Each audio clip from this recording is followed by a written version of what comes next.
Ça ne va pas vous plaire non plus ce que je vais dire, mais entre parenthèses, je vous le dis aussi. Devant Dieu, hein, on attend le mariage. Vous qui consommez le mariage, vous consommez les rapports sexuels avant le mariage, je vous le dis devant Dieu. C'est un péché. C'est un péché. Je suis resté 2 ans fiancé avec cette femme, on n'a rien fait. On était ensemble tous les jours, on ne s'est pas touché. Toi, tu dis non, on va se toucher. Tu sais quoi? C'est ton choix, mais c'est le péché. Ah, mais on va se marier, justement. Quand c'est comme ça, on attend. Mais ceux qui ont consommé avant le mariage, je vous le dis, ce n'est pas Dieu qui dit, c'est moi qui vous le dis. L'expérience, le constat est général et c'est clair. Vous avez fissuré la branche sur laquelle vous allez vous asseoir. Parce que le péché, c'est le péché. Et quand on couche avant le mariage, en attendant, on se dit on va se marier.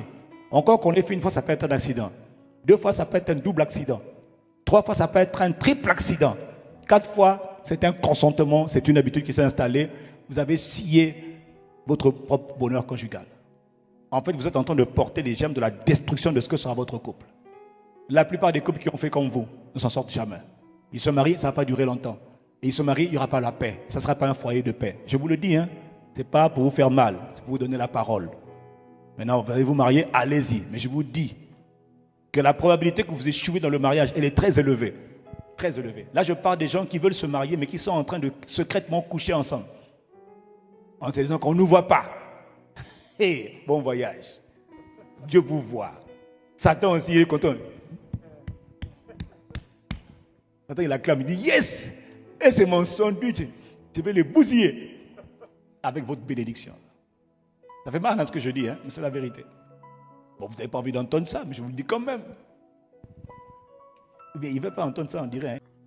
Donc là, j'ai profité pour répondre à une question que j'avais oublié de développer tout à l'heure pendant mon point. Je sais que ça fait mal à plusieurs. Hein. Mon Dieu, mon Dieu, mon Dieu. Il faut prier que Dieu nous accorde la grâce de nous maîtriser. Hein. Parce que la maîtrise de soi, c'est un fruit que Dieu donne à ceux qui cherchent Dieu. On appelle ça la maîtrise de soi. Mais on peut avoir des accidents, on tombe dans le péché, d'accord. Frère, mais il y a un nombre de fois là, quand tu as dépassé, tu es tombé 3 fois là, ce n'est plus un accident. C'est devenu un consentement. C'est quelque chose de voulu. Ne te dis pas, oh, je vais me marier, Dieu va me bénir. Même si moi, j'ai bien béni le mariage. Ton mariage, toi-même, tu l'as neutralisé, tu l'as détruit. Donc, tu rentres dans le mariage, mais tu viens de détruire ton mariage. Tu es en train de scier toi-même. On ne se moque pas de Dieu, dit les Écritures. On ne se moque pas de Dieu. Ne vous moquez pas de Dieu. Ne blaguez pas avec ça. Le mariage est spirituel. Il est écrit ce qu'un homme aura semé, il va le moissonner. Vous semez la désobéissance avant le mariage, en couchant ensemble. Même si le pasteur ne sait pas, il va vous bénir. Mais Dieu ne bénira pas. Le mariage n'est pas béni parce que le pasteur a parlé.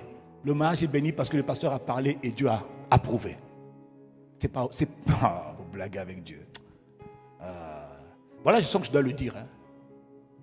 Ça ne vous plaît pas, hein, mais je dois le dire. Ça ne vous plaît pas, ce n'est pas plaisant, mais c'est la vérité. Et c'est pour votre bien. Ah, pasteur, on doit se repentir. Vous avez vraiment intérêt à vous repentir et puis à crier à Dieu. Que Dieu vous fasse miséricorde. Et que vous attendiez, vous restiez calme, au garde à vous, jusqu'à votre mariage. Une fois marié, on a tous les droits. On peut tout faire. Mais avant le mariage, on ne le fait pas. C'est la fornication. C'est l'impudicité. Et vous faites entrer des esprits dans votre famille avec le mariage. Des esprits d'impureté. La plupart des gens qui ont eu beaucoup de rapports sexuels avant le mariage, c'est des gens, quand ils se marient, comme l'esprit d'impureté est déjà rentré. Même étant mariés là, mais vous allez continuer à vous allez vous tromper l'un et l'autre. Ça va être compliqué. Hein? Les esprits sont déjà rentrés. Ils vont vous tourmenter et ils ont le droit. C'est vous qui les avez invités avant le mariage. Par votre incontinence, votre incapacité à vous abstenir. Vous les avez fait rentrer, mais ils vont vous détruire. Et, ok. Bon, est-ce que moi, j'ai au moins dit ma vérité, hein? Ok. Tu dis qu'il y a des oreilles qui l'entendent. Je ne vais pas vous décourager. Allez vous marier. Si vous avez fait ce que je dis là, si vous ne vous repentez pas sincèrement et fortement et profondément, vous allez vous marier. Ça ne marchera pas.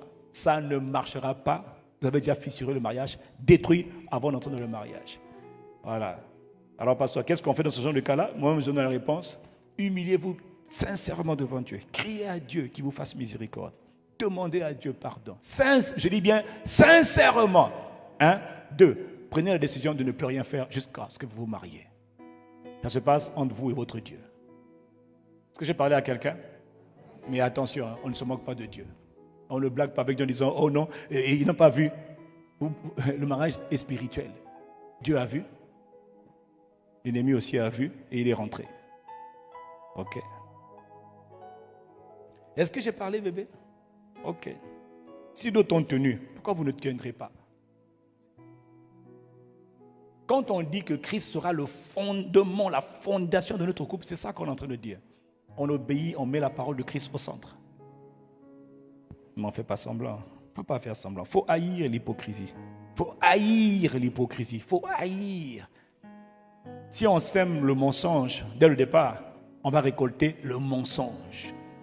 Vous allez vous tromper. Parce que vous avez fait rentrer beaucoup d'esprits dans votre famille. Et ils vont vous détruire. Ils vont vous détruire. Ils vont détruire même les enfants qui sortiront. Avec notre bénédiction. Ah, je ne sais pas pourquoi je dois dire ça, mais je dois vous le dire. C'est pour vous aider. Ok, gloire à Dieu. On dirait qu'ils n'ont plus de questions. Il ne faut pas être découragé. Hein. C'est une interpellation. On ne se moque pas de Dieu. On ne blague pas avec Dieu. Et en parenthèse, là, je parle aux couples chrétiens, s'il vous plaît. Je parlais à ceux qui sont nés de nouveau, à ceux qui ont reçu Jésus-Christ, mais qui sont en train de blaguer avec Dieu. C'est à vous que je parlais.